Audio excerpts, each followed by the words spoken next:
Chase Bassett here with Ellerbrock-Norris. Today I'm going to continue the video series I've been putting together around enterprise risk management. And if you remember, we look at risk within 10 different impact areas or risk areas within an organization. We've already been through 7 of those. Today I'm going to focus on another one, and that is contracts and legal. And this is a very broad topic just due to all the different types of contracts out there, whether it's supplier and vendor relations or customer contracts, building owners contracts through lease agreements, service provider contracts. A good example of this is like a snow removal contract. Employee contracts is another one, specifically employee handbooks. If you're in the contracting business, subcontract agreements are certainly a big part of your organization. So there's many different types of contracts out there.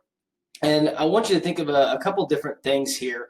The first one being is when you think of your own organization, how do you guys go about signing contracts? And what sort of due diligence are you guys going through when you do sign those contracts? Do you understand the risks that you are assuming?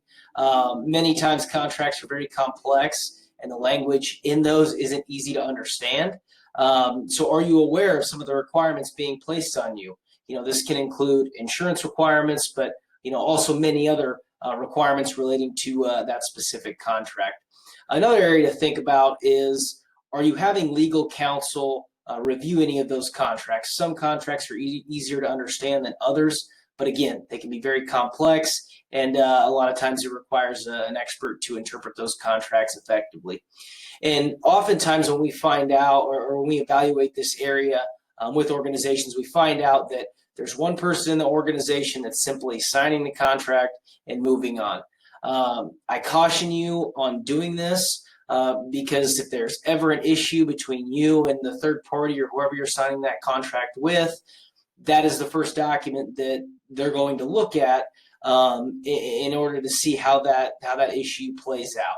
So I would encourage you to do your due diligence on the front end to make sure you understand the risks that you guys are assuming. Always engage legal counsel expertise if necessary, and that'll put you in the best position to prevent and reduce any risk associated with those contracts moving forward. So again, always reach out to us if you have any questions. We're here to help, and have a great day. Thanks.